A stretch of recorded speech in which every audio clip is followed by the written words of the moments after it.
Hello and welcome back to Arts of Hermes. My name is Matthew Vaughn and this is the fourth video in the A Culture series. Today we'll be talking about Surrealism and its connections to esotericism. So I know it's been a few weeks since the third video came out. I'm recovering from an illness. I've had a bunch of other stuff going on, and these videos are, well, first of all, I'm just having a lot more to say. These videos are a lot longer than I had anticipated, and they're also taking quite a bit of time to put together and produce. So thanks for your patience, anyone who's watching these, as I try to figure out a manageable schedule. I think this video is going to be another fairly long one, so I'm going to split it, I think, probably into 3 parts rather than just 2, and I'll release those parts over the course of the following week. So obviously you're watching part 1 now, so parts 2 and probably 3 will follow in the next few days. Going forward, I'm going to try to do a complete video every 2 weeks, so that'll be cut into probably 2 parts and then released, 1 part per week, and hopefully that'll be a more manageable schedule. So yeah, thanks again for your patience, anybody watching these, as I try to, figure out how to get this to work. All right, so today we'll be talking about Surrealism, and we will focus in part on the esoteric dimension of Surrealism and Surrealism's connection to the esoteric and Hermetic tradition. But I also want to spend a good deal of time simply talking about Surrealism itself as an artistic and a cultural movement, and exploring also some of the sort of social and political and even kind of philosophical themes and connections and implications of the Surrealist project and the Surrealist movement, because for me and also for this project, Surrealism has become a particularly important nodal point for linking a number of things I just mentioned together. So I definitely want to spend the time to draw a number of those connections. Let's see. It's not necessary that you've seen the previous videos in this series. If you just want to watch this one, you might want to watch the first video where I introduce the concept of a culture and my own particular orientation towards it, and introduce some of the themes and broader concepts that we'll be exploring throughout this series, as we'll be referring to some of them throughout this video. But I'm sure you'll be fine if you haven't seen that. So I wanted to start off dispelling, you could consider it a banishing ritual, perhaps, dispelling a few 5 misconceptions about Surrealism, because I think that Surrealism and even the word surreal is, I think, fairly familiar, though I think people sometimes get a mistaken impression of it, and there's some other sort of myths and I think mistaken ideas that circulate about it, and so I think it'll be helpful to clear those out first, to give us a better ground to build up a more nuanced and I think potent picture of the movement. All right, so our first misconception is that the word surreal simply means something like unreal, strange, bizarre, or absurd. The surreal can certainly and often does involve the strange or the bizarre or the absurd, but it's not synonymous with that. I think it's a deeper and more profound concept, and that's something we'll be exploring over the course of this whole video. In particular, though, I think that the idea of the surreal as the unreal is really mistaken. We will talk about the etymology of the word surreal in a moment, but the sur is not a negation of the real, but rather pointing towards a broader and deeper conception of reality that goes beyond the ordinary conception of the real. So just for a few examples of the kind of ordinary, everyday sort of misuse of the word, I think about a week ago when I was putting these images together, I just went on the the Google News feed and just typed in the word surreal, and I had to scroll down a little bit. There were a couple of actually decent uses of the word, like there was a gallery opening of a surrealist artist, but there were also a lot of these sort of mistaken uses of the word, and so I just grabbed 3 consecutive examples here that I thought were good illustrations. So the first one here, an article from The Economist, Argentina's finances just got even more surreal. So the article, we're not going to worry about the details, but the article discusses, what the writers consider to be an unusual situation. But there was absolutely nothing surreal about what they're talking about, simply something unusual or out of the ordinary. The second article was an album review in The Guardian for a group that I'm not familiar with, but in the article they're using the word surreal simply to mean absurd, describing the band's lyrical contents and orientation. So not totally mistaken, but I think a kind of weakened use of the word there. But it's the third example here that I thought was the most strikingly, the most egregious sort of misuse of the word. So headline says, "Surreal moment for America. ICE agents in Chicago drag children out of their homes, ransack building."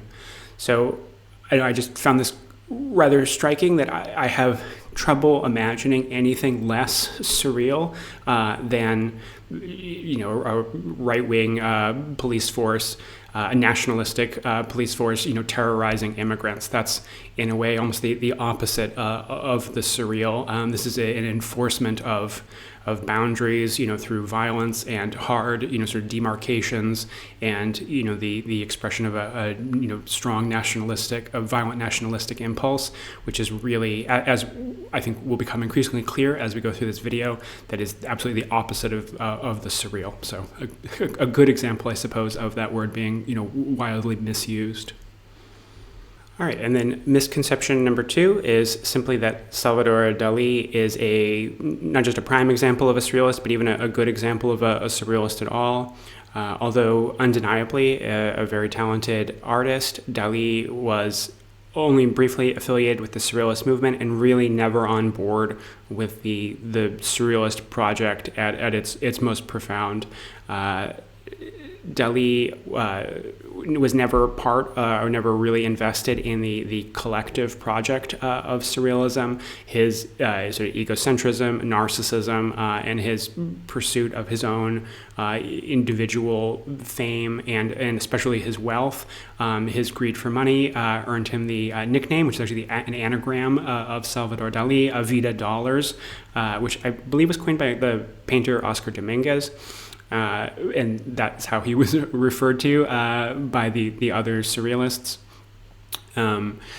So yeah, all of those things really contrary to the collective and very socially oriented and leftist oriented project of surrealism, and even more than that, Dali's support of open support of fascism, in particular Franco's regime in Spain, is just absolutely contrary to everything that surrealism stood for. Dali was also supportive of the Catholic Church, which the surrealists were always opposed to.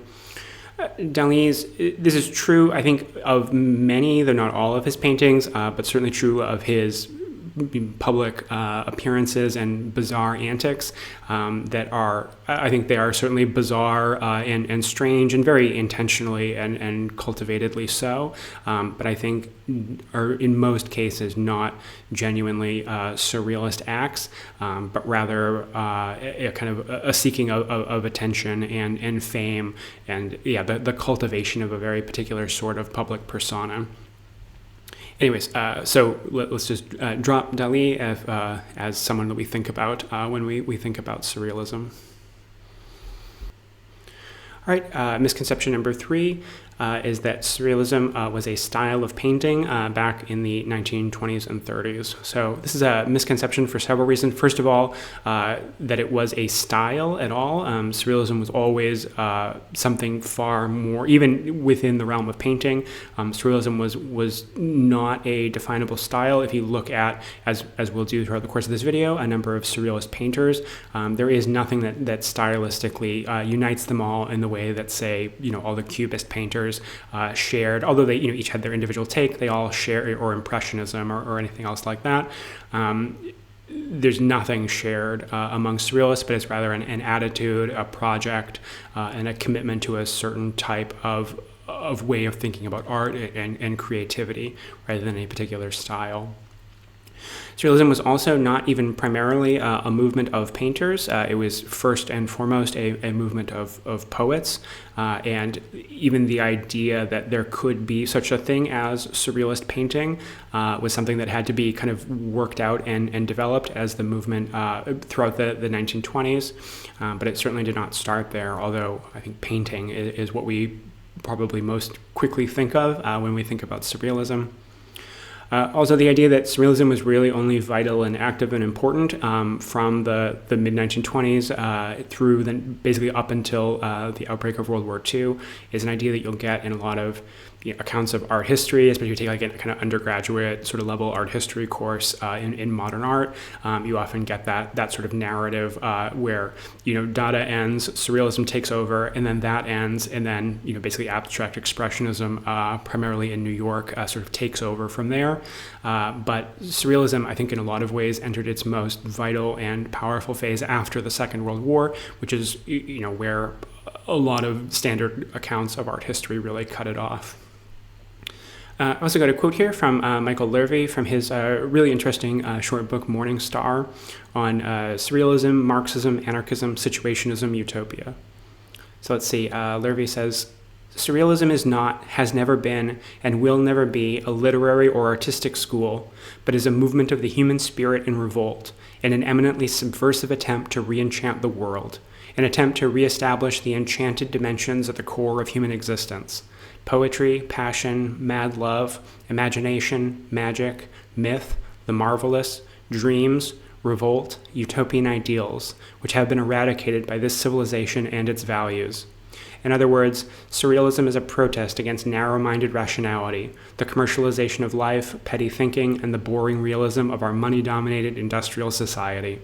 It is also the utopian and revolutionary aspiration to transform life, an adventure that is at once intellectual and passionate, political and magical, poetic and dreamlike. It began in 1924. It continues today. All right, and then misconception number 4 concerns André Breton, who was the primary founder, the author of the core Surrealist manifestos, and was the really kind of leader and director of the core Surrealist group in Paris, and to a lesser extent internationally. Breton is sometimes derisively referred to as the Pope of Surrealism, which I think is a misconception of Breton. Now, it's not to say that Breton had no authoritarian sort of characteristics or tendencies. I think he certainly did, especially prior to the outbreak of World War II. I think the sort of post World War II Breton is a lot different than he was before that time. I think, in a really positive way. I really prefer the Breton of the 1940s, 50s, and 60s towards the end of his life to the earlier, more sort of strident, sometimes divisive sort of figure that we get earlier on. But even at his most authoritarian, I think seeing him as a kind of dogmatic religious figure is not really even the right way to criticize him.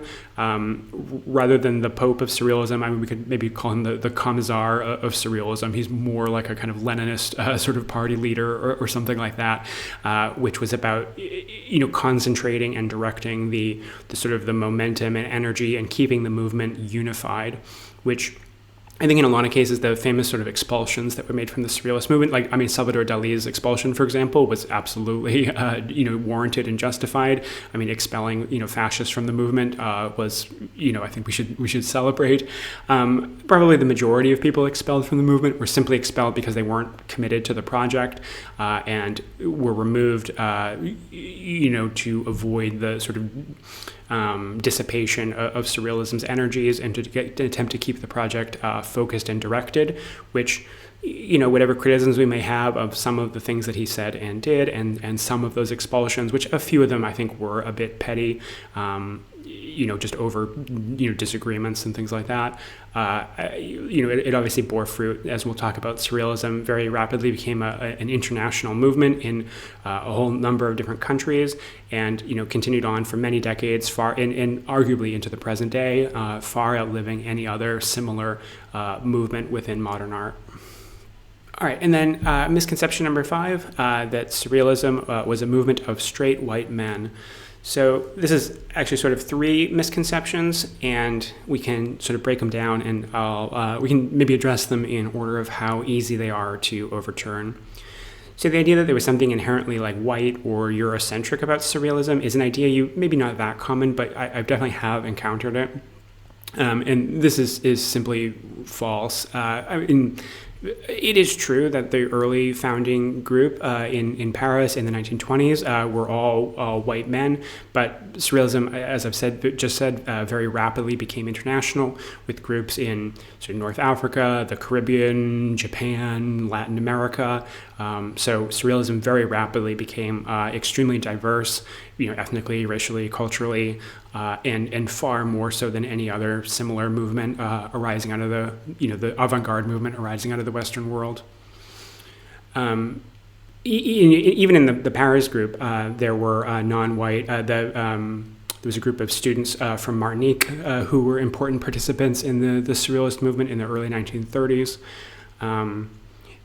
And I think even more so than just the kind of fact of its diversity, Surrealism was always the enemy of everything that would underlies the sort of ideology of whiteness. Surrealism was always explicitly anti-imperialist, anti-colonialist, and always a very harsh and strident critic of European civilization and its values, and the incredible harm that those values and European sort of capitalist industrial society was doing, not just to other people, but and then especially after World War II, also to the natural world and to non-human species as well. And I think all of that is absolutely opposed to the values of whiteness. The idea that there was something inherently heteronormative or even homophobic about Surrealism is, I think, overstated. There is some truth to it, in particular with André Breton. He did, especially in the 1920s, he certainly had a very heteronormative conception of love. Love and desire, as we will continue to talk about, were really important to Surrealism, and Breton certainly imagines that in exclusively sort of heterosexual terms. And there are a few instances of him expressing like a homophobic attitude. In the 1920s, the Surrealists conducted a series of group discussions that were recorded, and then they were all kept in their archives, and then some like excerpts from those discussions were published in some of their journals. And in one of those discussions, where a group of them sit down and have a very open and frank discussion about sexuality and sexual norms and taboos, and in a very critical discussion of those things within the society of their time, which itself is a pretty radical act, for the 1920s. In that discussion, Breton does basically express a kind of homophobic sort of attitude. He's clearly very uncomfortable with the idea of same-sex relations. But I think it's striking that the other members of the group really push back against him and really express the contrary. Also worth pointing out that there were queer members of the Surrealist movement right from the very beginning, and that they were never excluded or marginalized. In particular, the poet René Creval, who was an important member of the Surrealists in the 20s and early 30s, openly was having relationships with men. He had a close working relationship with André Breton, and they both thought very highly of each other. And his relationship with men was no obstacle to that. So certainly there are some things to be critical of there, but it's important to realize that attitude was a minority, and that especially as Surrealism developed, that became increasingly so. And I think if we really look at the values of Surrealism as a project, it's clear, I think, that sort of heteronormativity, or and even more so homophobia, was a relic of the culture at that time that was discarded as Surrealism evolved and developed and grew. The question of the male dominance in Surrealism, or the position of women, or the sort of misogyny and male chauvinism within Surrealism, I think is the more complex issue to try to deal with. And a lot of really great things have been written about that by sort of feminist scholars and art historians, especially in recent decades. I think as we've already said, André Breton's orientation was certainly towards a certain heteronormative conception of love, and in particular, he linked that conception to these very older traditions of like courtly love and the kind of chivalric quest, linking that to this idea of the male artist inspired by the female muse.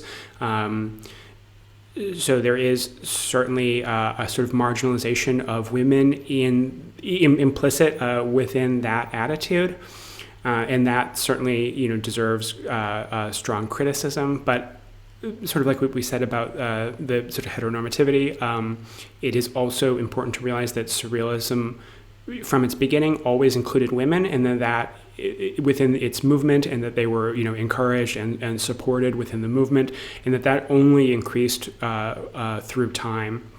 If at the very beginning it was very much male dominated, even by the early 1930s, within less than a decade of it existing, the number of women continued to increase year after year and decade after decade. There was obviously something in the sort of revolutionary and liberationist attitude of surrealism, and surrealism's avowed attempt to overturn a lot of the dogmas and restrictions and oppressive structures of the society of its time, and to liberate the imagination and creativity of not just the artists participating in it, but ultimately everyone in the society. That I think was very, very attractive to women. And I think as more and more women participated, they themselves really contributed to the transformation and development of surrealism, and that sort of male chauvinist aspect of it was something that is fortunately discarded as surrealism grew. Though I think this again points back to one of the misconception a few images back, that if we imagine surrealism to be confined to the 1920s and 30s, that will seem even more prevalent, rather than seeing that as it developed out beyond the Second World War, the number of women participating only increased, and those male chauvinist elements rightfully dropped away. All right, let's see. So I got a text here, an excerpt from the introduction to Surrealist Women, an anthology edited by Penelope Rosemont. Penelope Rosemont, along with her husband Franklin Rosemont, were the two primary leaders of the Surrealist group in Chicago, who were very active basically from the late 1960s all the way through the 70s, 80s, and into the 90s. I think officially they still exist, but their activity has really declined, especially after Franklin Rosemont died in, I want to say, 2008, or I could be off by a year or two there, but their activity has sort of dropped off there, but very important, like later surrealist group. So in this anthology, Rosemont includes writings and poetry from more than 100 women from all over the planet who participated in the surrealist movement. And she also writes really great it's arranged chronologically, and she writes really great introductions to each section, which really functions as a great history of surrealism as a whole, as an international and radical movement. But in the introduction to the book, she also tackles some of these questions about women and in participating in surrealism and in male chauvinism. I just thought we'd read an excerpt here. So she says, most of the first surrealists were young men in their early 20s, a few still teenagers who had passed through the horrors of the First World War. Approximately 2.5 million soldiers were killed or maimed in France alone during the 1914 to 1918 war. Critics often mention the violence and excesses of surrealism's early years, but it's important to keep in sight the fact that these characteristics were responses to a specific historical situation: the First World War imperialist slaughter and its politically and economically catastrophic aftermath. So she is responding to what people point out as the sort of violent imagery in early surrealist work, which is often sort of sexualized and often visited on the image of the female body in a lot of these works, which I think is a complex topic, but I think she's rightfully setting it within a historical context there. And the surrealist aim to liberate the unconscious and its contents, it's certainly not surprising that images of violence and sort of sexual violence would arise out of the unconscious of these young men who grew up in early 20th century Europe, and even more so many of whom were traumatized by the First World War, and then the culture that arose in the aftermath of that war. So let's see, Rosemont continues on saying, Unless social revolution comes to the rescue, war and post-war chaos lead inevitably to political reaction, of which misogyny is a major element. What is exceptional about the young men who founded Surrealism is not that they occasionally reflected some of the misogynistic climate of the post-war years, but the truly amazing extent to which they avoided and rejected it. Without precisely being feminists, André Breton and his friends were the irreconcilable enemies of feminism's enemies, and thus in many ways could be considered feminism's allies. They concentrated their attacks on the apparatus of patriarchal oppression: God, church, state, family, capital, fatherland, and the military. All the ruling male chauvinist obsessions of the power elite of those years: productivity, progress, punishment, racial purity, repopulation, efficiency, nationalism, the conquest of nature, and all the rest were objects of the Surrealist derision. I think really powerful and important statement there. Rosemont goes on in the introduction to talk about, what we've already mentioned about the sort of seeing the developmental arc of Surrealism as it develops and women's increasing participation and the sort of withering away of that male chauvinist attitude. Rosemont also points out that, she points out a couple of other important things. One is that it's important to note that even in the 1930s, there are more women participating, or higher sort of percentage or proportion of women participating in the Surrealist movement than any other artistic or cultural movement in the West at that time, with the exception of the feminist movement. So, whatever else we might say about the Surrealist attitude towards women, I think that is certainly a remarkable fact. The other thing she points out, which is, I think, really important, is that the marginalization of women and women's contributions to Surrealism, especially in the early days, is in many cases the product of the sort of misogyny and male chauvinism of art historians, art critics, and the directors of galleries and museums, rather than by the other male surrealists at that time. That women were much more celebrated by the other male surrealists than they were by men from outside of the Surrealist movement, and so it is certainly very important to reassert, the importance and prominence of women in that early movement. I just think it's also important to realize that the push, you're primarily pushing back against, a tradition of art history and art criticism, rather than primarily against the other men involved in the Surrealist movement. I also just wanted to comment that I see sometimes in accounts of some of the women members of Surrealism, the Surrealist movement, who, like Leonora Carrington, who we'll actually do a whole video about, I believe will be the next video after this one, who's a really important artist who I think just deserved a whole video to herself.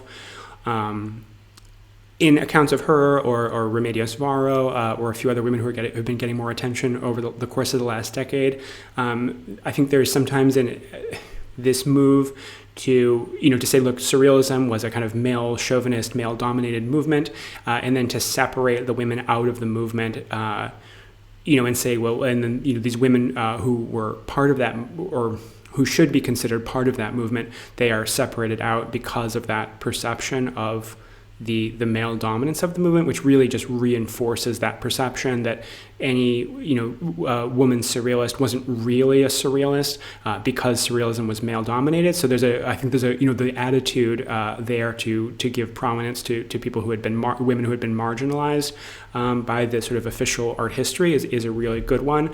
But I think unfortunately it sometimes reinforces that perception of the male dominated nature of the movement. I hope that that's clear. All right, so hopefully that will be enough of the misconceptions, and we can move on here. This is not going to be a historical video, so I'm not going to try to give any kind, we're not going to go deep into the biographies of any of the important surrealists, or really cover any kind of detailed history, though we'll touch, at times on things as they are in important contexts. But just a few notes about the history and origins of the movement here. So the word surrealism was coined in French, but it's essentially the same word in French, was coined by Guillaume, the poet and playwright Guillaume Apollinaire in 1917 in the context of one of his plays.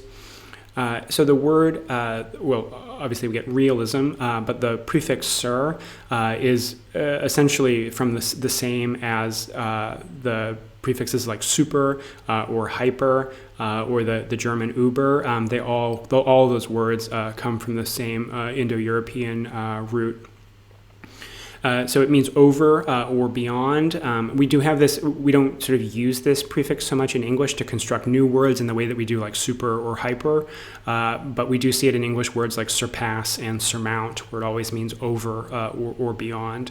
So surrealism is not the unreal or something outside of the real, but something that is over or beyond the mere sort of limited, restricted, everyday conception of what is real. Surrealism is quite obviously the successor and follow-up to the Dada movement, which I'm sure a lot of you have some basic familiarity with. Dada, arose as a kind of cry of horror and nihilism in the wake of the First World War and its horrors, and its a real kind of rejection of everything that Western culture and civilization stood for. But in its sort of extreme negativity, I think it rather quickly became a dead end.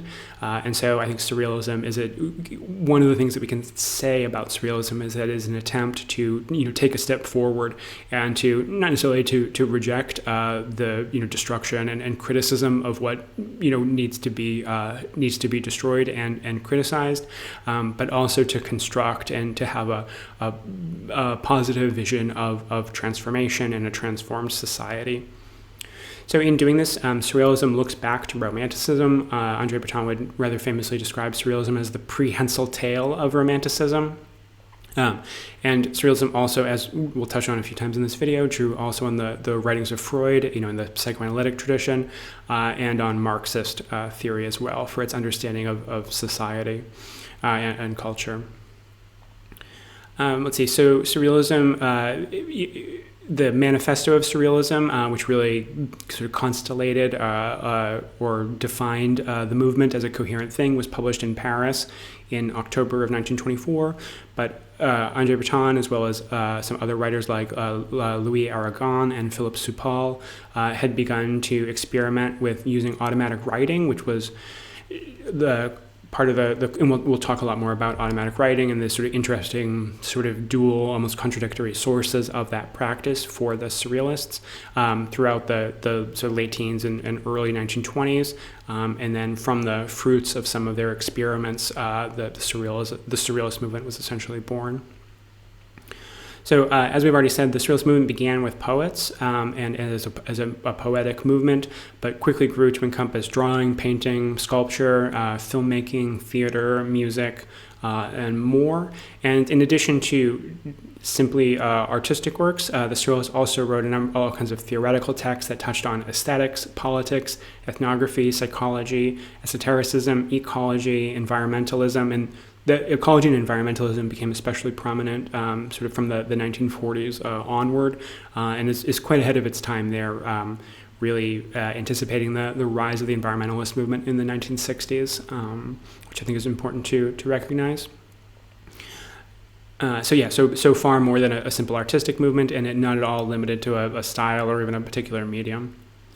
As I've also already mentioned, Surrealism very rapidly became an international movement with groups in Colombia, Czechoslovakia, Egypt, Martinique, Haiti, Japan, England, the United States, particularly early on in New York, especially when a lot of the Surrealists had fled France after the Nazi invasion. They really brought a lot of surrealism to New York City, and as I've also mentioned later in the 1960s and basically the latter half of the 20th century, Chicago was really the main center, though there were also sort of surrealist activities like in the West Coast, like in San Francisco and the Bay Area, and continuing in New York as well.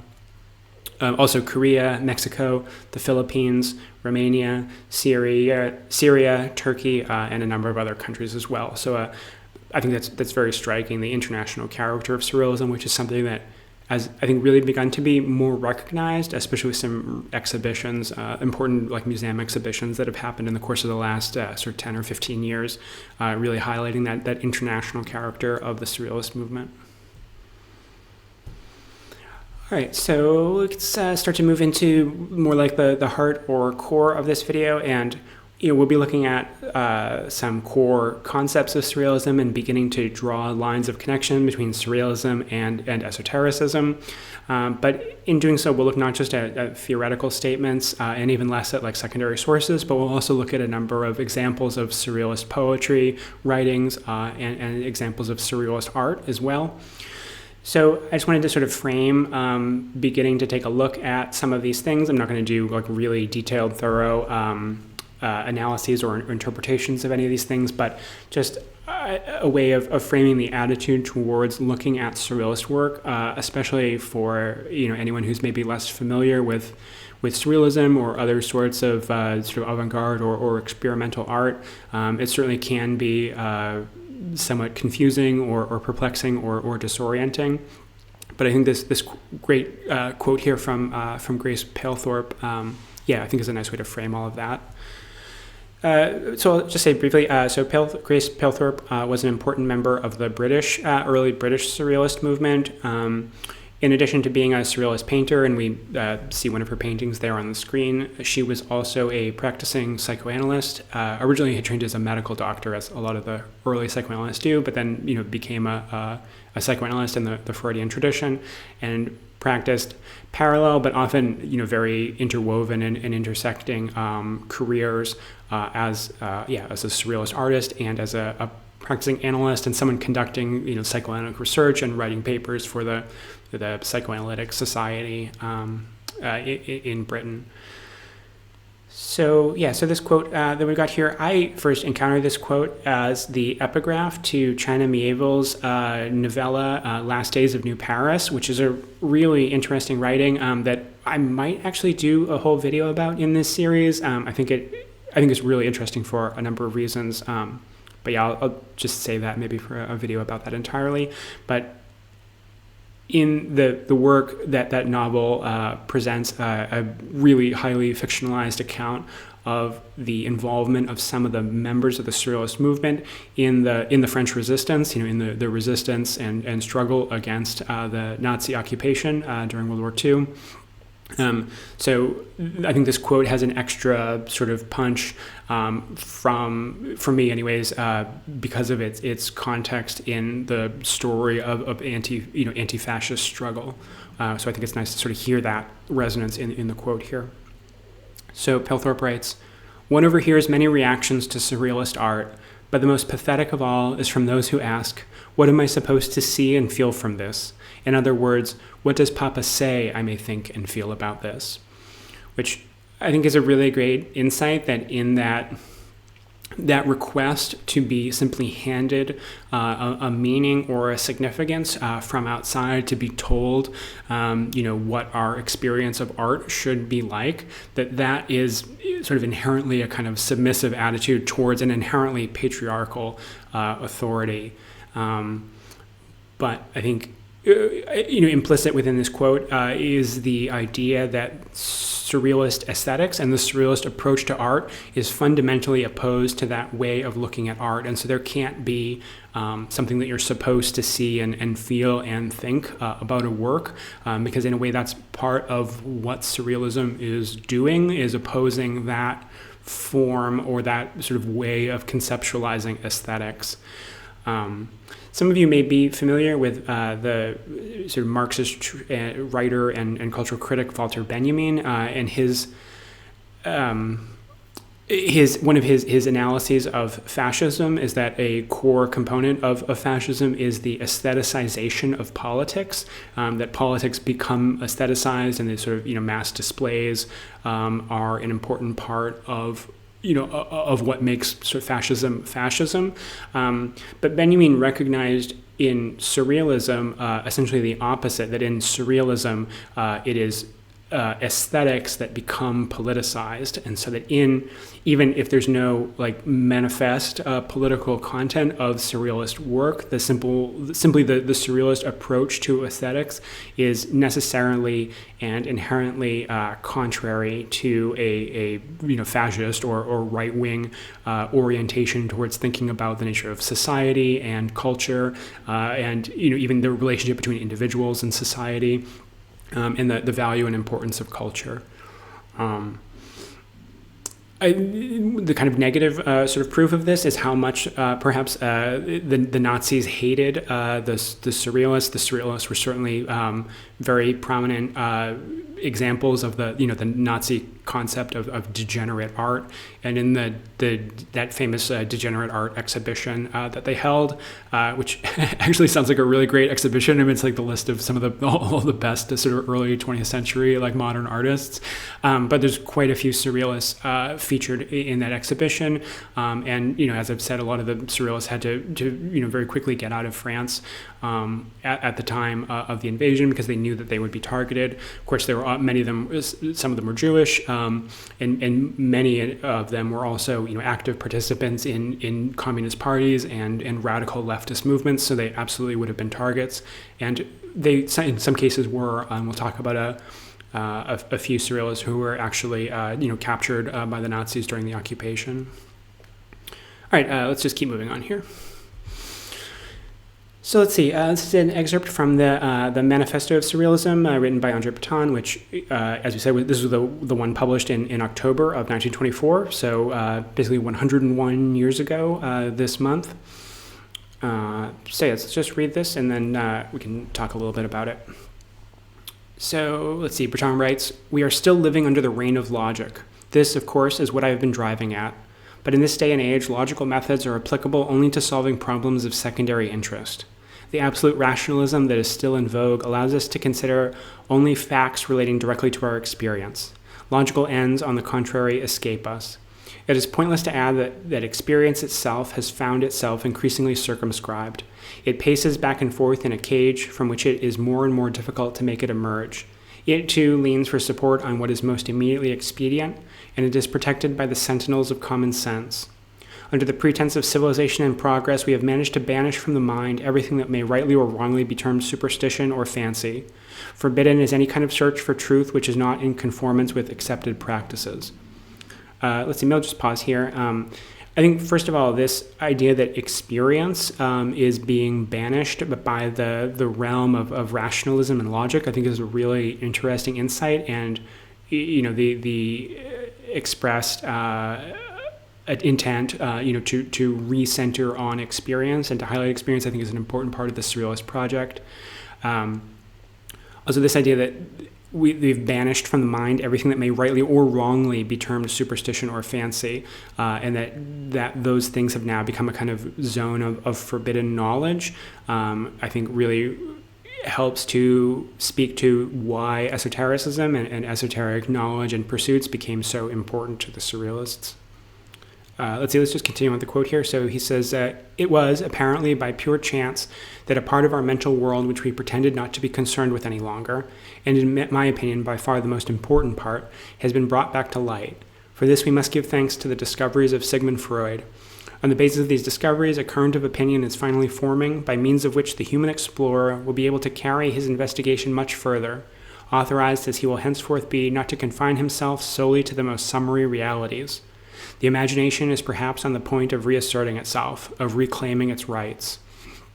So I love this idea of the imagination reclaiming its rights, and that surrealism is part of a kind of return of the repressed, that where modern Western capitalist, industrialist, sort of imperialist society has suppressed the imagination, and along with it, a lot of other valuable dimensions of human experience. These things are now returning, and surrealism is the agent or accomplice or sort of vehicle in part for that return, I think is a wonderful idea. And also, if you've seen the first video in the series where I talked about the idea of an ontology of the imagination versus an ontology of violence, which we associate with sort of fascism and right-wing movements.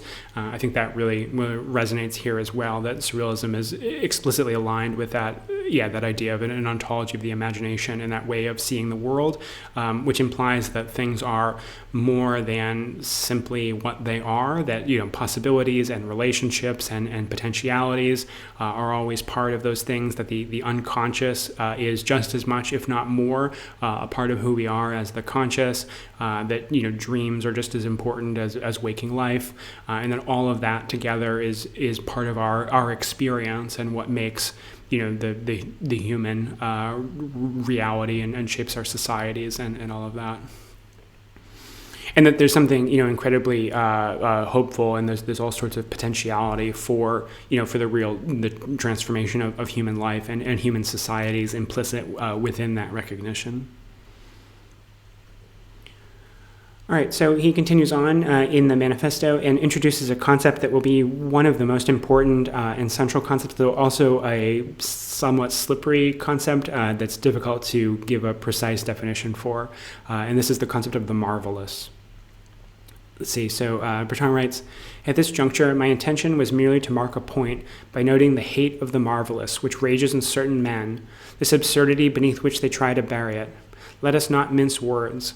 The marvelous is always beautiful. Anything marvelous is beautiful. In fact, only the marvelous is beautiful."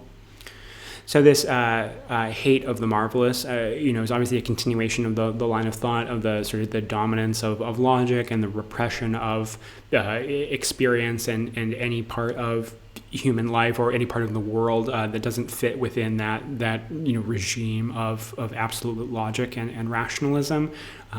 Here, it's, I think, being more specifically defined as a hatred of the marvelous.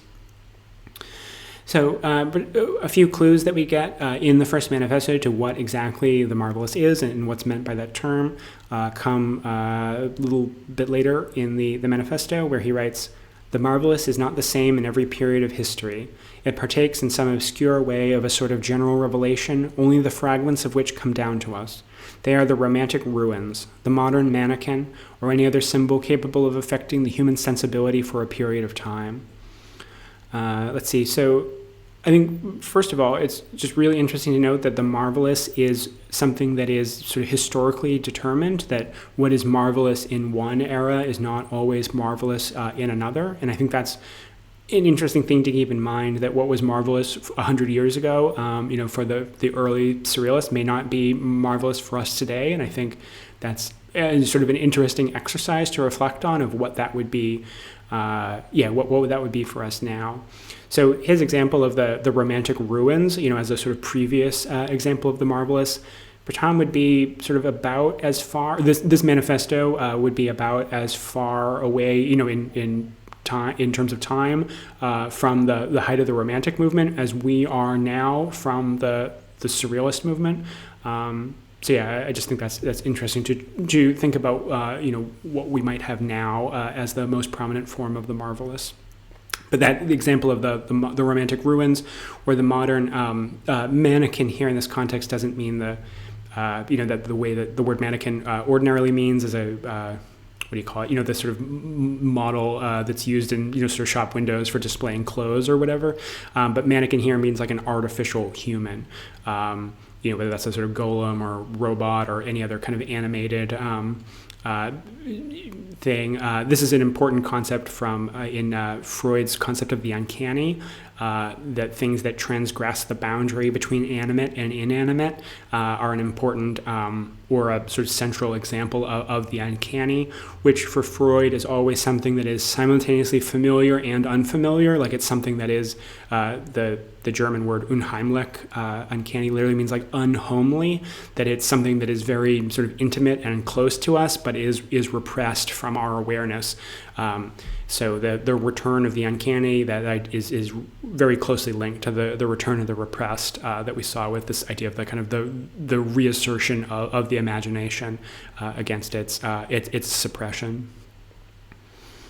All right, let's keep moving on here.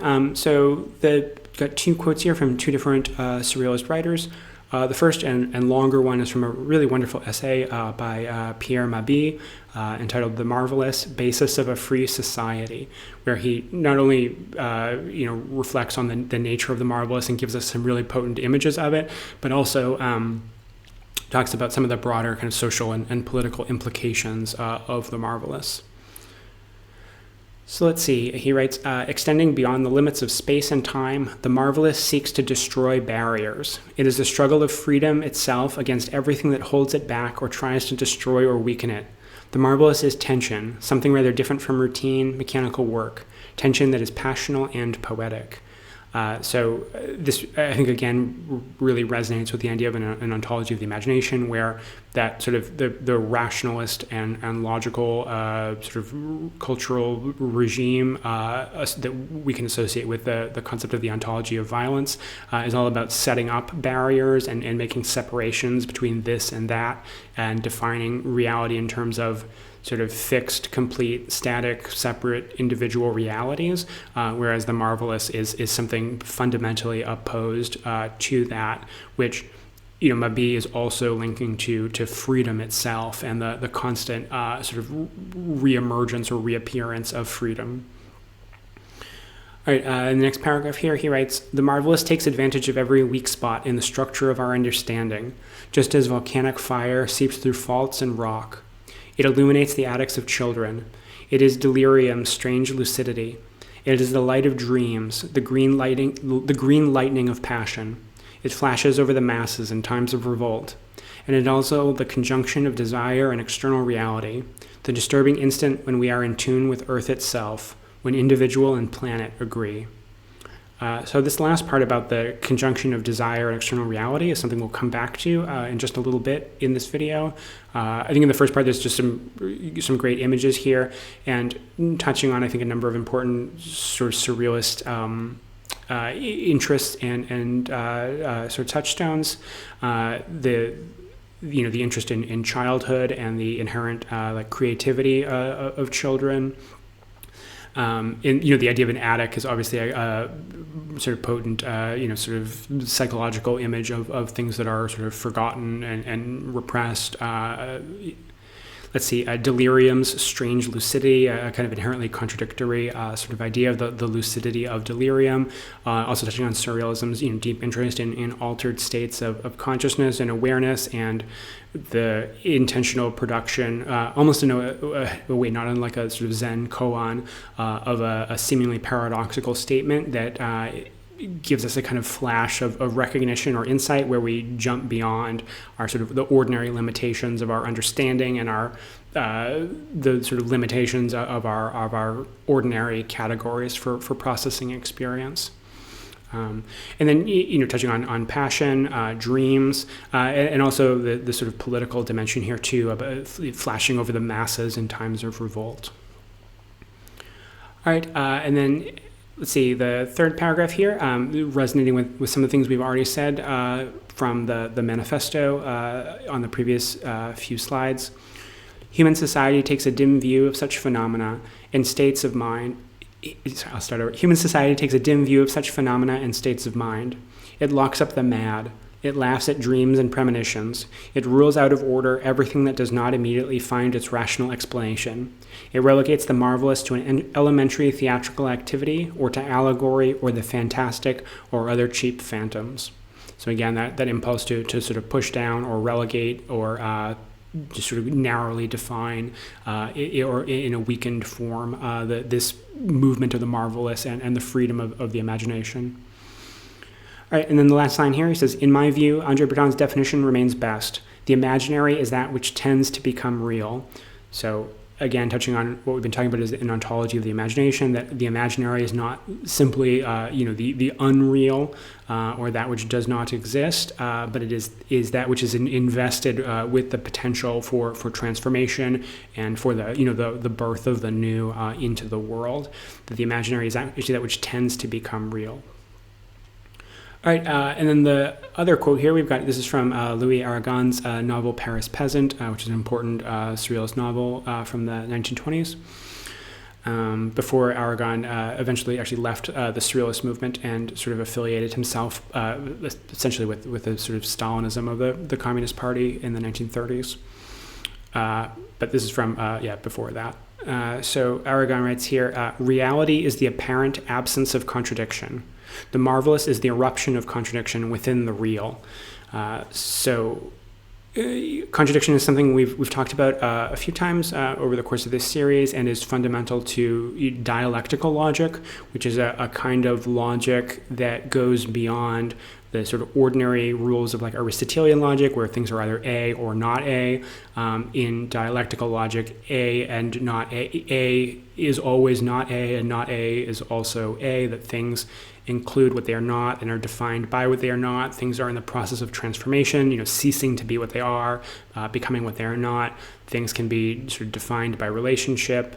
I think we'll see some more interesting examples of dialectical logic, which is difficult to define precisely, but he's explicitly aligning the marvelous with that sort of dialectical way of thinking, is the eruption of contradiction within the real. So I think, again, pointing towards the idea that this is not something that is unreal or outside of reality, but is actually in our experience of the world. We genuinely apprehend the marvelous, and the idea that contradiction can actually be part of is something beyond what we ordinarily consider to be real, and is beyond the boundaries of what we ordinarily consider to be real, and yet forms part of the basis of our experience and our life in the world and our societies. All right, so I just mentioned Walter Benjamin a few minutes ago, and here's a quote from an essay that he wrote on surrealism. He's writing this in 1929, so this is still quite early on in the movement, but he's already looking back to surrealism's origins just sort of 5 or 6 years earlier. So he says, at the time when it being surrealism here, at the time when surrealism broke over its founders as an inspiring dream wave, it seemed the most integral, conclusive, absolute of movements. Everything with which it came into contact was integrated. Life only seemed worth living where the threshold between waking and sleeping was worn away in everyone as by the steps of multitudinous flooding back and forth. I think this is a nice way of expressing that they're not abandoning the waking state for the realm of dreams, but rather abolishing the threshold or that distinction. Again, similar to what Matta says about the marvelous, sort of breaking down those sorts of barriers of seeing the waking consciousness and the dreaming consciousness as always interdependent and woven into each other, that even when we're awake, the dream consciousness is still present within all of our experience. Let's see, he continues on. Language only seemed itself where sound and image and sound interpenetrated with automatic precision and such felicity that no chink was left for the penny in the slot called meanings. I think this is another interesting or powerful way of thinking about the approaching and trying to understand surrealist writings and works of art, that the concern with language here and image goes beyond what we ordinarily think of meanings. They're not simply vehicles for transmitting some sort of meaning or intention that is then like packaged into a poem or a work of art, but it's something about the nature of image and language itself that is being expressed here. Actually, let's continue on with the quote here. This is sort of picking up just a few sentences later. Benjamin quotes Breton here. He says, Breton notes, "Quietly, I want to pass where no one has yet passed. Quietly, after you, dearest language. Language takes precedence, not only before meaning, also before the self. In the world structure, dream loosens individuality like a bad tooth." So I guess this, what I'm reminded of here in this quote is the sort of famous line from the philosopher Ludwig Wittgenstein that there is no such thing as a private language. That language is always something interpersonal, something relational, is a vehicle. Even if we're using language on our own, just inside our own heads or in writing a work, language itself is fundamentally beyond the individual. I mean, we don't invent our own language. Language is something that pre-exists us and that exists as a a sort of medium of connection between individuals. And I think this idea of the sort of loosening the idea of the self also speaks to, I think, the fact that surrealism is not interested or involved in artistic self-expression, at least as that is ordinarily conceived, that in allowing language and language's source within the unconscious, which I think is also a really potent insight into the nature of language itself, that it is primarily an unconscious rather than a conscious phenomenon, is really important here. But yeah, in this interest, the language itself taking precedence necessarily means that the individual self of the artist is loosened and opened up, and the artist becomes something more like a medium rather than someone expressing some sort of virginal, untouched, essential core of their own, individual self, unrelated to their place in the world or their relationships with other people or their particular moment in history. All right, let's just keep moving on here. So, in trying to talk about, we've just seen the concept of the marvelous and some other sort of core ideas motivating, the emergence of the Surrealist movement. But in trying to talk about giving any kind of overview or anything like a summary of the Surrealist movement, because there are so many, hundreds of different artists and writers and thinkers over more than a century in so many different countries, it becomes essentially impossible to give any kind of, definite summary or overview. But just as one way that occurred to me to try to give some indication of the Surrealist, values and important concepts was to look at, this is a deck of playing cards that the Surrealists, a group of the Surrealists designed while they were in Marseille in 1941, basically awaiting transport out of France so that they could, escape the Nazi occupation. So in this deck of playing cards, which is sometimes it's referred to as a tarot deck, but it's not. It's a deck of playing cards that they designed, though tarot, as we'll talk about, was extremely important to the Surrealists. But yeah, they designed a deck of playing cards here, and I think it's just very instructive to look at what they chose as the 4 suits for their deck. So they chose flames for desire, black stars for dreams, wheels for revolution, and locks for knowledge. So we've already touched on a few of these things already, but desire and love and passion were certainly really important concepts for surrealism, and I think they're certainly drawing on Freud and his conception of desire. But unlike Freud, who can be quite pessimistic about the possibilities of social transformation, I think the Surrealists, just from their own attitudes and also from their connection to, Marxist and communist thought and, the possibilities of transformation, saw something, a real radical and potential in the liberation of desire, both in the individual and in society, and saw the repression and suppression and restriction and control and even the sort of calculated direction of desire by mass society and culture, even sort of the police or military or whatever else that uses those energies for its own ends, or whatever commercial society that sort of hijacks those desires and channels it into into the accumulation of capital.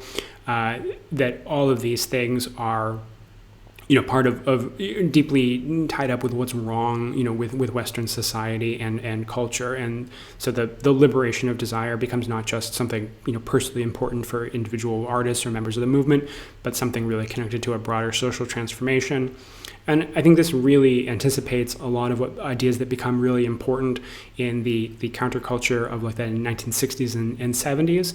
Though I think importantly, the Surrealists really have an even better perspective than so much of the counterculture did, and connected it. I think we're really clear about the sorts of political orientations and political programs that made most sense here, which I think especially the sort of American and British countercultures were often really not very good at. Anyways, that's a conversation for another time. Let's see, next we have the black stars for dreams. We've already touched on the importance of dreams, and I think the thing that's just important to emphasize is that seeing in the dream not just a potent source of images. At times, I think there is a real interest in the sort of prophetic nature of dreams, that dreams are one access to a kind of genuine sight, and the surrealists, following along the likes of the poet Arthur Rimbaud, were really interested in the idea of the poet and the artist as a kind of seer or visionary, and dreams are certainly an important access to that. But also the idea that dreams are an important part of, dreams are ordinarily excluded from reality, that dreams are something that's not real, but actually dreams are, an incredibly foundational, essential part of human life and human reality. Next, we have wheels for revolution. Again, as we've talked about, the deep, strong surrealist commitment to socialist revolution and the communist and socialist revolution, the transformation of society. The sort of shifting specific orientations of the surrealist movement are more than we really have time to go into here. From the late 20s to the mid 30s, the Parisian surrealists are, for the most part, aligned with the PCF, the French Communist Party at the time, though that becomes increasingly uncomfortable, and they eventually break in, was it 34 or 35? They sort of break with the French Communist Party, which I think they actually deserve quite a bit of praise for seeing early on the problems with that the PCF was Soviet aligned, but they perceiving very early on and far earlier than a lot of others who would later recognize what was wrong with the sort of basically the emergence of Stalinism, and yeah. After that time, some of the surrealists, like Andre Breton, sort of affiliate themselves with Trotsky and the sort of Trotskyist ideas and political programs, as a real strong sort of counter to Stalinism. Breton actually spends a bunch of time with Trotsky in Mexico in the late 30s, just a few years before Trotsky's assassination. Other surrealists go more over towards the sort of anarchist side, and anarchism becomes increasingly prevalent in the surrealist movement, especially after World War II. But yeah, always a sort of strong commitment to real struggle for social transformation. And some of the surrealists, we'll talk about Benjamin Péret, the poet, who was a genuine militant, socialist militant. Engaged in sometimes even in armed struggle, like in the Spanish Civil War against the fascists. All right, and then finally, locks for knowledge. I think this is one that's a little maybe less intuitive what exactly they mean by knowledge. Obviously, it's a very sort of broad term. The image of the lock, I think, is interesting. There's something, even the image of the keyhole that they're using here. There's certainly the idea of sort of peering through a keyhole, even the sort of voyeuristic implication of that, but also just the sort of the mystery and the desire to see something that's been hidden, something that's outside of our sight. There's a kind of romanticism about that, certainly. But maybe just to get a little more insight into what is meant here by knowledge, we can look at, so the surrealists, of course, because of their political and social commitments, can't have a king and a queen, within their deck. So they replace the sort of king, queen, jack with genius, siren, and magus. So here we have the genius, siren, and magus of locks or of knowledge. So the genius is Hegel. We've already mentioned, dialectics and dialectical logic. Obviously, Hegel is the sort of, there are, of course, earlier precursors. A lot of the surrealists, for example, are interested in the pre-Socratic philosopher Heraclitus, who is very connected to dialectics and the union of opposites and the perception of reality as animated by a kind of pushing back and forth, ultimately, like I said, a unification, but also a kind of war or opposition between oppositional things, and some of the kind of paradoxical relationship between, identity and change, and other fundamental dialectical ideas, but of course Hegel, I think for modern philosophy, is the real source for that dialectical logic, and is also the source for the Marxist version of dialectics, though. The Marxist materialist orientation and the Marxist concept of historical materialism is sometimes at odds with the Surrealist conception. The Surrealists, as we'll actually talk about, have kind of a difficult relationship with that aspect of Marxist theory. But I think in looking back to Hegel, they're reconnecting to what, at least for them, I think is a more broader and potent source of dialectical logic. See, the siren blocks is someone we'll actually talk about a little bit more in just a little bit in this video, or probably in the next part of this video, is the medium Helen Smith, who's an important spiritualist medium, who I think they were also really enchanted by because she was channeling, or apparently channeling, the beings from Mars, and received a sort of Martian language and alphabet through her channeled sessions. And then the magus of Locke's is Paracelsus, who we see are represented very abstractly as a sort of octopus here. Paracelsus being an extraordinarily important alchemist and figure in Renaissance era. He was from the 16th century, esotericism, and he's just a sort of figurehead for that. And I think partially the radicality of Paracelsus, his really strong opposition to the orthodoxy of his day, even his support for like some of the peasant revolts in Germany in the 1520s, I think were inspiring to the Surrealists, so that he also takes this sort of countercultural kind of oppositional sort of attitude of denouncing the orthodoxy of his day, and his just sort of deep involvement with alchemy and magical practice as well made him an inspiring sort of figure for the Surrealists. So I think this points towards what the Surrealists mean, by knowledge. We have an important, alchemist and esotericist, a medium, and a dialectical philosopher.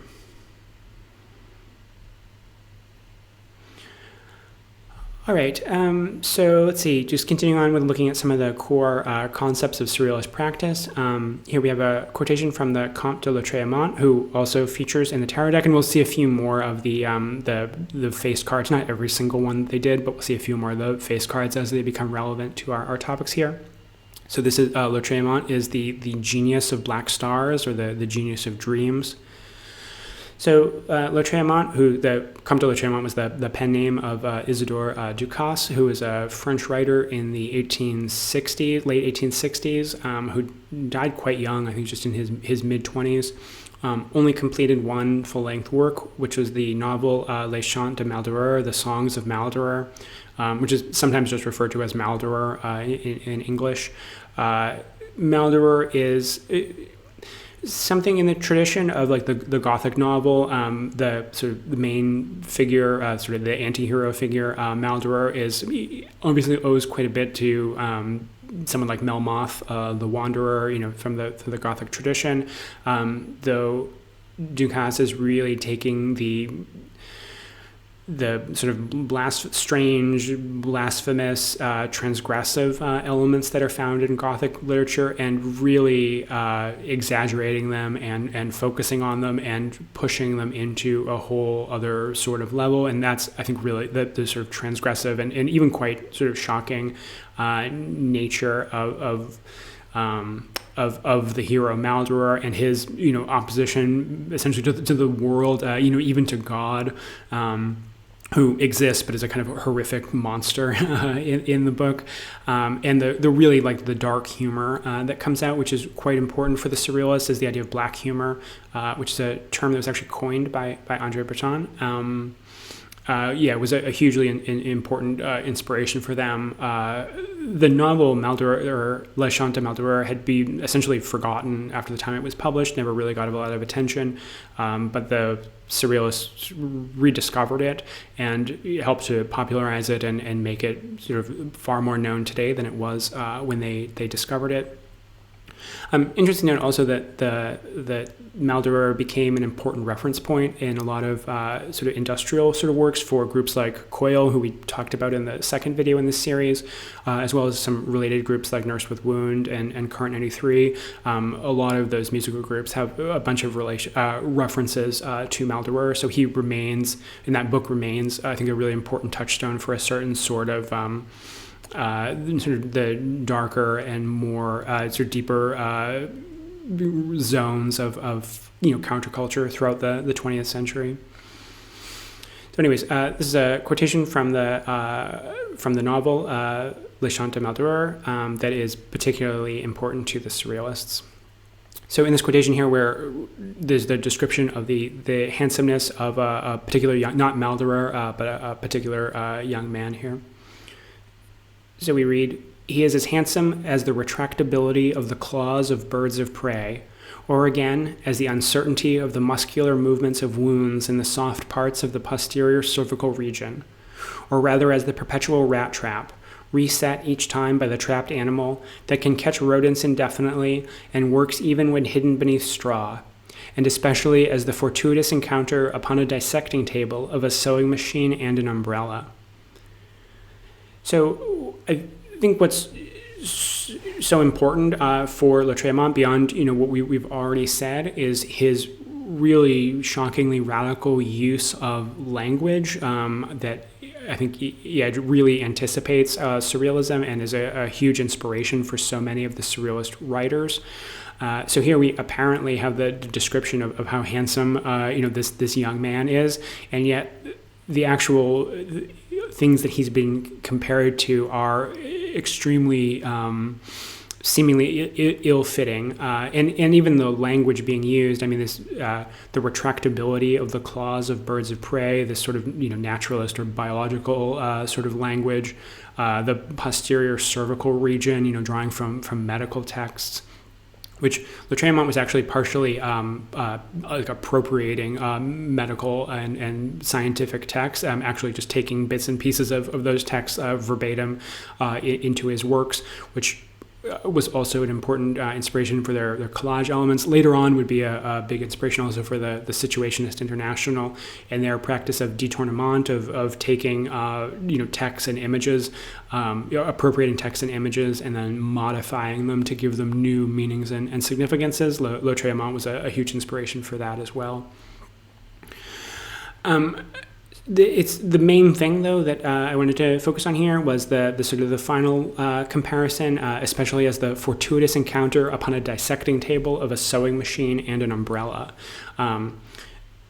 Sometimes also in other translations, the chance meeting of a sewing machine and umbrella on a dissecting table. It's quoted or translated into English in slightly different ways, but this becomes a really central image for the surrealist project of images, both actual visual representations as well as like the poetic image, and the conjunction of incompatible elements, which in addition to being a sort of poetic exercise, I think we can also see some of the same power that some like Zen koans have, of this sort of manifest paradox that has at its best, or when it works, that sort of marvelous effect of perceiving beyond the ordinary sort of restrictions of logic and reason.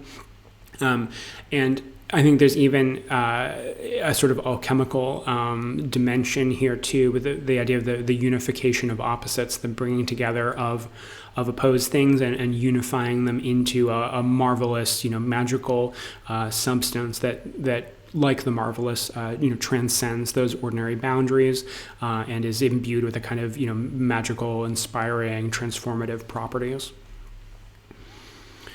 All right, so continuing on with that, this idea of the sort of the chance meeting of on a dissecting table of incompatible objects, we can talk about some of the surrealist games. So games and the playing of games was a quite important activity for the surrealists, who saw in this sort of childlike, apparently unserious activity, a way of liberating the imagination and opening up a space for things to happen and for the marvelous to manifest itself outside of the sort of conscious intention, to produce an artistic work. And so games, became a really important activity for them. Often just as an exercise, sometimes, the germs of full-blown works of art came out of these games, but often just a kind of collective exercise. And the collective nature of it is important too. So what we see on the screen here are two examples of Exquisite Corpses, which is a game played by multiple players where often just between 3 players, though the example on the left is between 4, where a figure is drawn, where each player in turn draws, like the first player draws the head of the figure, and then folds over most of what they've drawn, leaving just a small sort of sliver of the bottom part of their drawing. And then the next player, without being able to see exactly what the first player has drawn, continues the lines that are visible, and then draws the torso, and then that sort of overlaps, and then that is folded over again. And then the next player continues that, drawing the legs, and then finally the fourth drawing the feet, or I suppose it could work the other way around too. But the point is just that without seeing exactly what the others are drawing, this sort of composite figure is produced, and is a way of just producing some of these, or making space for these sort of shocking or marvelous, surprising sort of chance encounters, and some really interesting images are produced. On the right, we see a sort of variation where instead of the image being drawn, we have a sort of collage, exquisite corpse being done, though obviously operating on the same principles. There's a number of other interesting games that the Surrealists would play, and that can be an interesting thing just to sort of look up. There's plenty of sort of websites and things like that have accounts of the various games played by the Surrealists, and they can be just fun sort of exercises, if you want to undertake them. And again, I just wanted to highlight the collective nature of them, that these are things that the work of art is produced sort of between people in the interactions between them, which just sort of counteracts some of that myth of the kind of the lone heroic artist producing out of their own self. That here something marvelous is produced through a sort of chance meeting and an interaction that takes place between people. I think that's an important dimension of this as well. All right, so continuing on with this line of thought about the conjunction of incompatible or seemingly opposed things, I think we have a really great example here in a very famous surrealist work by the artist Merit Oppenheim. I'm sure some of you, or a lot of you, have seen this object before. I think, one thing that's so powerful about this work of art is that it is so simple, and that the conjunction of the sort of two realities, the cup, saucer, spoon set, and the fur, they are directly conjoined. They're not merely placed sort of side by side, as we saw in the Exquisite Corpses, or simply joined together, but are sort of directly conjoined and united, which I think, and in just the real simplicity of that, I think really contributes, the kind of elegance of that gesture, I think really contributes to its power here. Maybe just worth noting as a side thing that this practice of making these sort of objects was an important practice for the Surrealists, an important way of moving beyond, sort of traditional conceptions of sculpture. Obviously, drawing on the practice of people like Marcel Duchamp and his practice of ready-mades, and other artists who sort of followed after him of using manufactured, sometimes unaltered, sometimes slightly altered objects, and then placing them like in an art gallery sort of context. The surrealist production of these objects became an important part of their practice. And I think that this sculpture here is just a really good, or this object is a really good example of it. So there's a lot has been written about this work, and there's a lot that could be said. But just a sort of a few notes here. I think there's something just very viscerally sort of striking and even kind of contradictory about it. The saucer and teacup itself is an object of pleasure and enjoyment of drinking tea, and then the fur is quite luxurious and feels nice to touch or to wear, but in conjunction they become rather grotesque. I think looking at this, you can't help but imagine actually drinking tea out of a fur-lined cup, which would be a pretty repellent experience. so that the object is, in a way, becomes like a self-contradictory, that it is really ill-suited to the role that it is designed to perform. So it becomes a kind of self-defeating or sort of self-undermining object, which I think has some of that same, sort of charge of contradiction that we saw in some of the discussions of the Marvelous. And then, moving out beyond that, just initial sort of contradiction, I think we can also think about some of the resonances of these objects. I think almost all commentators have noted the sort of sexual connotations here, and the sort of the fur-lined cup as an image of the female genitals here, and then that being something that is in a kind of return of the repressed, with the connotations of the saucer and cup set, which recall sort of genteel sort of bourgeois ladies having tea in their drawing room or whatever else, which is a very sort of purified, controlled, repressed sort of zone where sexuality, and probably especially women's sexuality and the sort of intimate regions of the body have to be sort of repressed or ignored. That's just sort of a space where those things are sort of not allowed to exist. But here, in sort of reasserting the sort of women's female sexuality within that context, I think also has a really sort of radical charge here. Let's just keep moving on here. But I just think that's a very potent sort of simple example of this sort of incompatibility of things that is not just a kind of strange, funny, amusing thing, but even has, we can even read these sort of deeper sort of, social meanings and a kind of radical intention to overturn and to fight back against those repressive regimes of society and culture. All right, and then sort of somewhat in contrast to that sort of very simple conjunction of two incompatible elements, here we have a poem from Benjamin Perret, where we get a really sort of delirious stream of contradictions and incompatible things, and also quite a bit of a sense of humor here.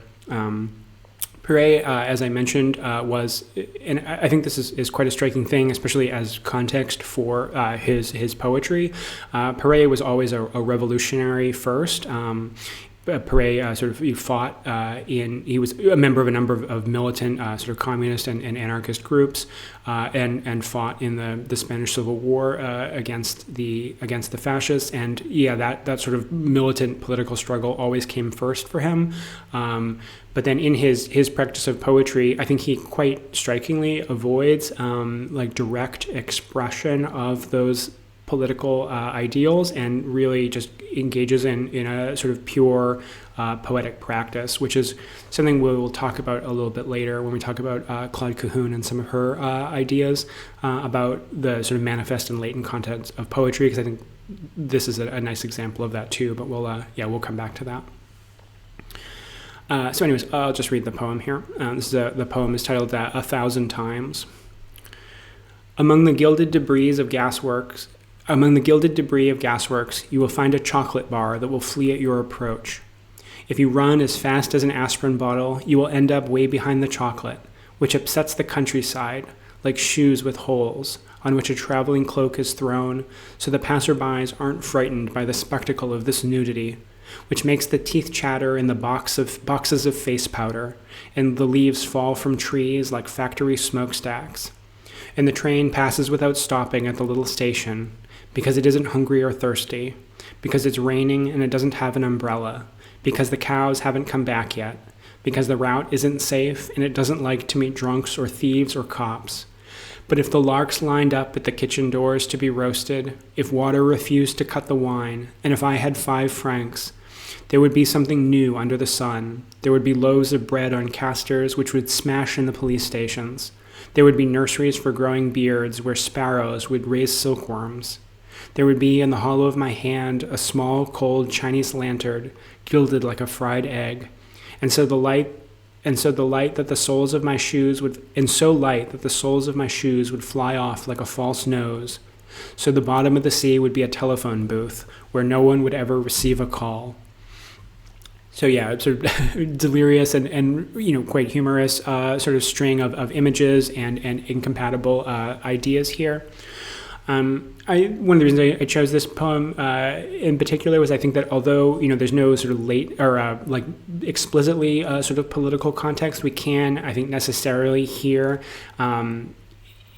in the sort of the movement of images, the sort of possibilities of transformation, the opposition to, even the sort of smashing into the police stations, and this emergence of something new that there's this sort of the possibility of the marvelous emerging of old, restrictive orders being overturned, and this sort of production of new marvelous realities here, I think is quite potent. And yeah, again, I think it's just important to highlight the sort of playfulness and the humor that was so important to the Surrealist project.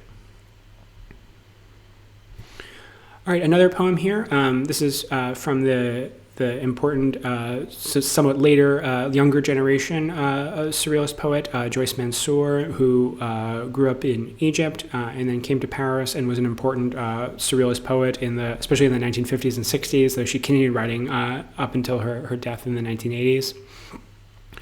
Mansour was quite close to André Breton, and Breton, really celebrated her as a major, Surrealist poet of that younger generation. And yeah, well, I would just read the poem and then maybe just say a few things about it. But again, I just want to sort of listen for some of these same in conjunctions of incompatible images and surprising ideas, and the sort of the co-presence of even ideas, sensations, experiences that are normally taken to be sort of contradictory or mutually exclusive. So she's also, I think, quite good at doing the sort of short works, which is a real accomplishment, especially in the sort of Surrealist poetry. So this is a complete poem here, not an excerpt. Let's see. So we read, "There are no words, only hairs, in a world without greenery, where my breasts are kings. There are no deeds, only my skin, and the ants that crawl between my unctuous legs carry the masks of silence while laboring. Come, night and your bliss, and my deep body, mindless octopus, swallows your excited cock as it is born." So perhaps the first, sort of striking thing here is just this very, direct, explicit expression of female sexuality here, which is, in the 1950s is something, and even today really is something pretty radical that, Mansour has often sort of been praised for, especially in contrast to the what we've already said about the sometimes failings of the early Surrealist movement in their depictions of women, and the sort of male orientation towards desire here. There's something really powerful in in just hearing this expression of female sexuality here. Also, I think just really noticeable these sort of shifts and sort of mutations of imagery here, but all unlike I think with Perret, where we have this sort of delirious, sort of almost like racing string of different ideas. Here, there's a real sort of anchoring or sort of moving around the images of the body and sort of erotic pleasure tied to the body, but at the same time sort of constantly shifting and mutating imagery. In the first few lines, like her body is being sort of seen as a kind of landscape, or even something like a sort of social landscape, where my breasts are kings, hairs in a world without greenery. Her body becomes a sort of a whole world here. Let's see, in the next few lines, the ants that crawl between my unctuous legs carry masks of silence. I think we have this sort of the grotesque combination of the erotic with the ants here being connected to an erotic image, is a fairly repellent, produces a repellent sort of effect. But then that conjoined with the ants carrying masks of silence, which is a beautiful, almost mystical sort of poetic image. So again, the conjunction of the erotic, the non-erotic, the mystical, the poetic, all kind of brought together, I think is a very very startling conjunction of images. Again, at the end here, the sort of explicit expression of sexuality, even her deep body, the sort of mindless octopus, and even the co-presence here of like devouring and birth, the sort of this octopus sort of swallowing something, the part of her lover's body as it is born, this sort of almost conjunction or unification of consumption and birth, or of creation and destruction here, I think is a really potent image and really resonant with a lot of deeper surrealist concerns here. Mensur unfortunately hasn't had a lot of attention in English. This poem here was taken from the selected poems in translation called Emerald Wounds, which is a great collection to look into if you're interested in her work. But she really isn't very well known in the English-speaking world, though I think fortunately that was just published just a year or two ago. Hopefully she'll have some more attention in sort of English language sources, in the coming years. All right, so we're just about getting to a good stopping point for the first part of this video. But before we close, I thought we'd just finish up with by looking at a few works from a single artist. So this is the important American surrealist artist Dorothea Tanning. On the screen here is an important early work of hers called Birthday, which is a self-portrait. So we see here in this image set within what at first appears to be a kind of ordinary, domestic interior house or apartment building, but is sort of strangely empty. And then we see this series of doors opening and this sort of receding as if there's like spaces within spaces within spaces opening up, which is often read as a kind of evocation of the depths of the unconscious and dream reality and the depths that sort of ceaselessly open beneath our perception of ordinary reality. We also see, again, this is a self-portrait, so we see Tanning here. She herself depicted essentially realistically, but her outfit is quite surreal. So her top there is some sort of very regal looking, sort of in a royal purple, some sort of fine silk or fine fabric with ornate frills. So recalling aristocracy and high society and propriety and all this, and yet the top is open, exposing her breasts. So we have this kind of conjunction of the intimate, the personal, even potentially the erotic, with the socially sort of elevated, which I think obviously resonates with some things we've already talked about here. But then especially this sort of cloak or that we see behind her skirt there, made of what at first appears to be sort of seaweed or some other form of vegetation, but if we look closely, I'm not sure you'll be able to see it on your screen, but if you look closely at it, you can see it's actually, or the entwining vegetation and its fronds is formed into the shape of intertwined bodies. I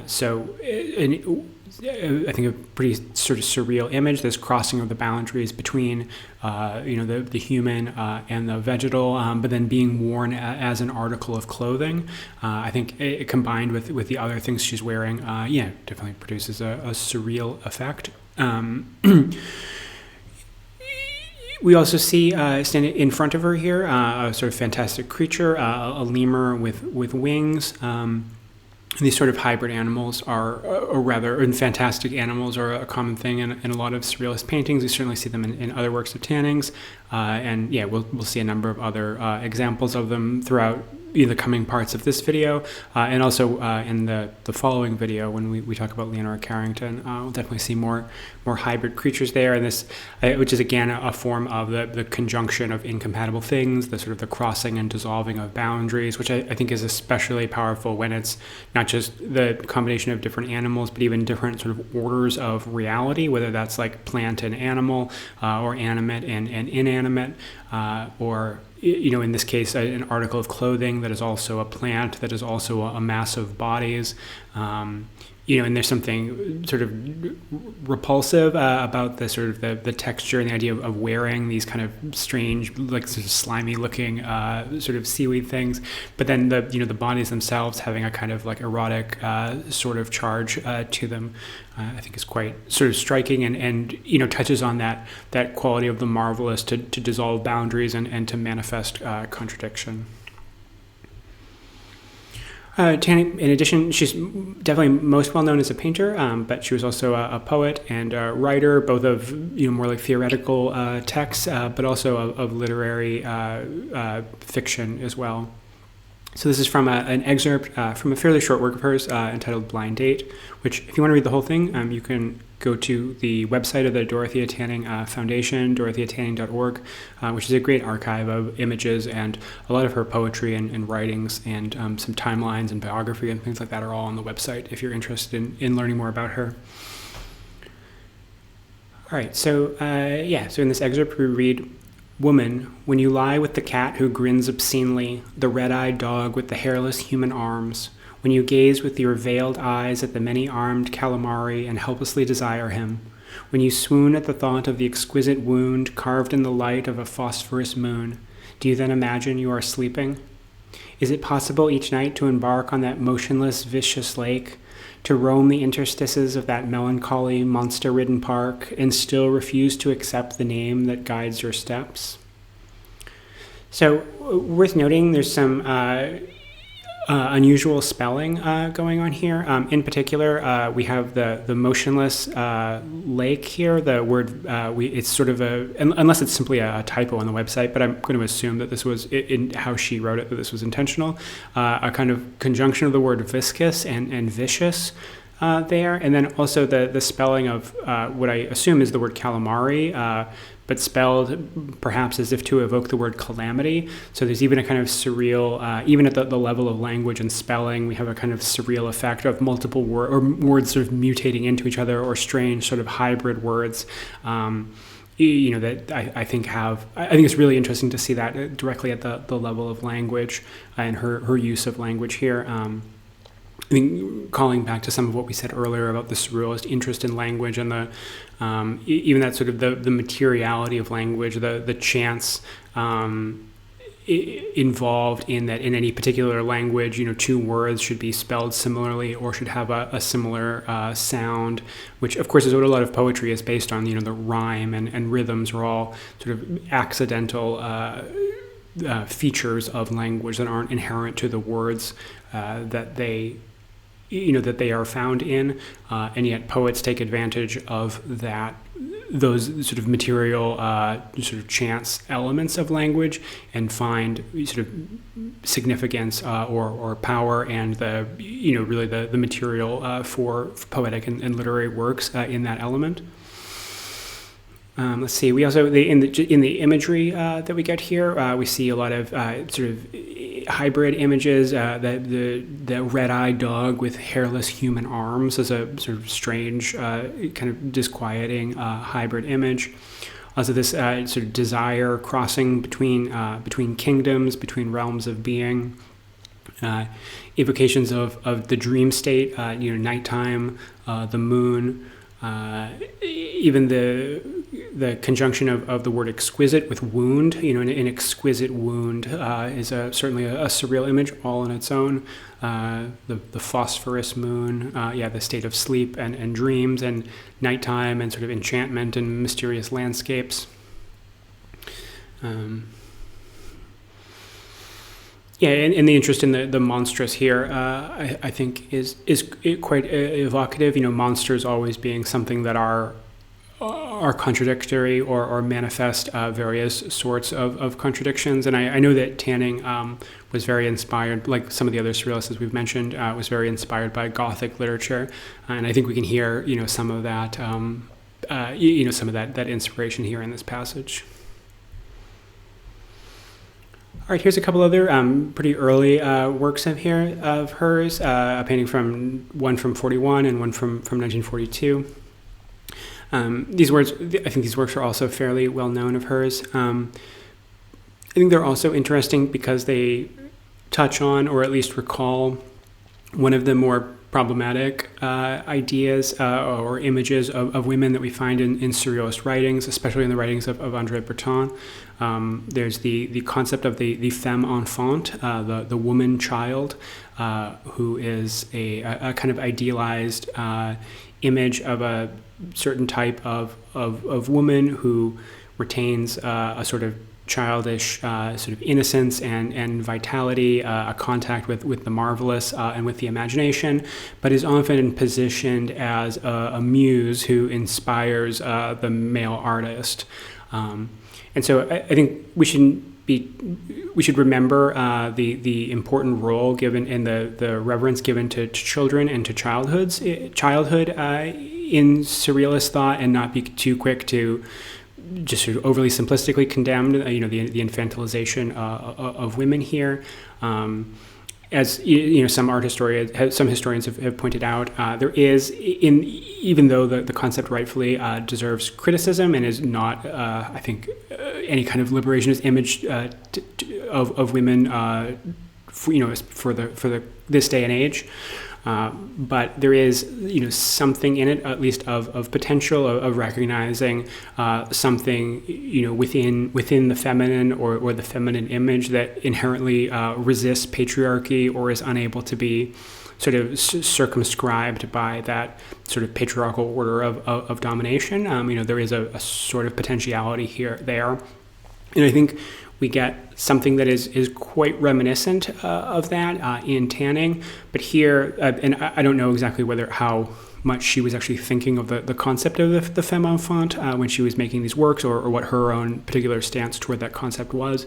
But I think here we see the femme enfant really liberated from being in service to a male creator, not just that it's a woman sort of painting these works, but these sort of rebellious, magical young girls who are quite common in a lot of Tanning's paintings. We see girls often on the sort of the threshold of adolescence or perhaps puberty, sometimes appearing in what appear to be somewhat sexually charged scenes, or in states of partial undress, often very dreamlike sort of states, recalling that sort of liminal state of the awakening of sexuality and the transformation of the world that children undergo as they grow up, is often recalled in a lot of Tanning's sort of, especially in her early works, but even in some of her later works as well.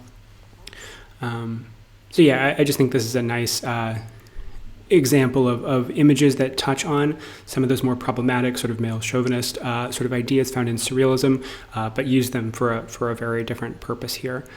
We see the little girls on the left, sort of tearing open the walls of their reality, exposing this sort of bizarre, possibly sort of sexual kind of orifices underneath, as if revealing a sort of hidden order of forces beneath the surface of the mundane.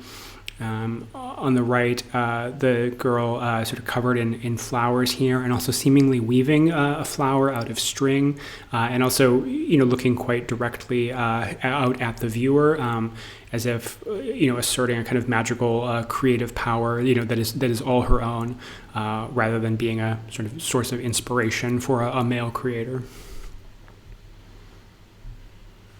Right, and then here a slightly later painting here, the Guardian Angels. Let's see. So we see that sort of recalling, kind of biblical images, especially of multi-winged angels, but here in a slightly grotesque sort of states of mutation, and set in this very strange sort of ambiguous landscape that's covered in sheets or drapes, which is a common image we see a lot in sort of Tanning's work, this kind of shrouded or sort of twisted sort of shrouded forms and sort of sheets or drapes concealing sometimes mysterious sort of objects. Here we see a series of what appear to be beds, sort of stretching out, again recalling the state of sleep and dream and these sort of liminal states.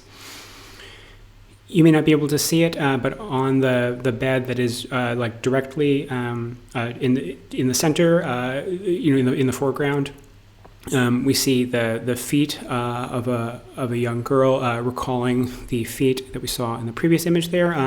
In the children's games on the left, there's a third figure whose legs we just see sticking out into the bottom of the painting there, and we have the recurrence of those very similar legs there that are either, and the little girl here is either sort of transforming into an angel or perhaps overshadowed by these guardian angels, who then go through a series of different mutations upwards towards the upper left of the painting.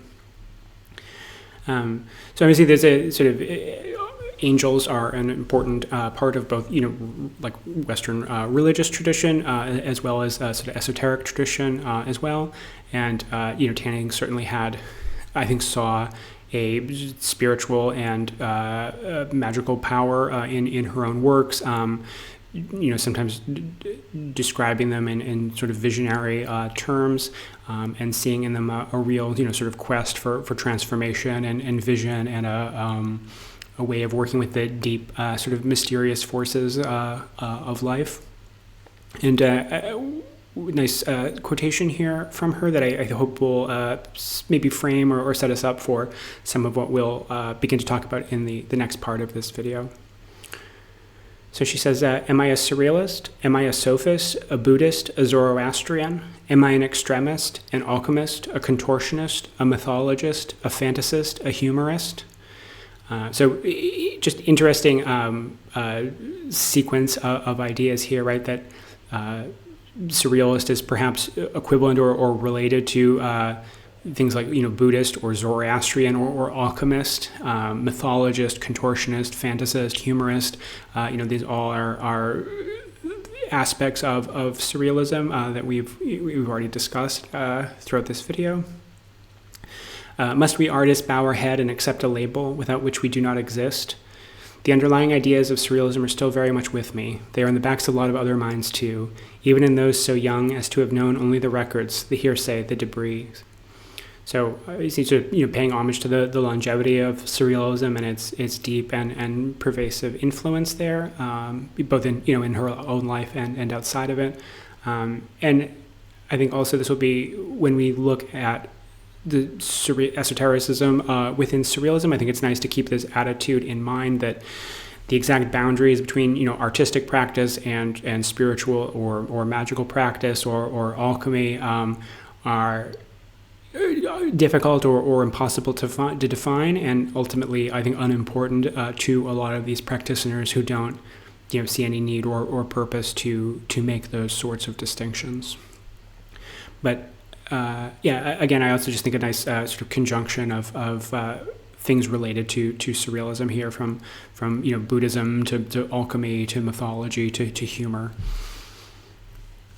All right, so we will end part one of the video here. Part two will follow in the next few days. And in the meantime, you can like the video, subscribe. You can check out the links below if you want to buy a copy of my book, or support my work, or sort of follow me on social media, whatever, which, there's all those links below. And until then, take care, and I'll see you next time. Bye.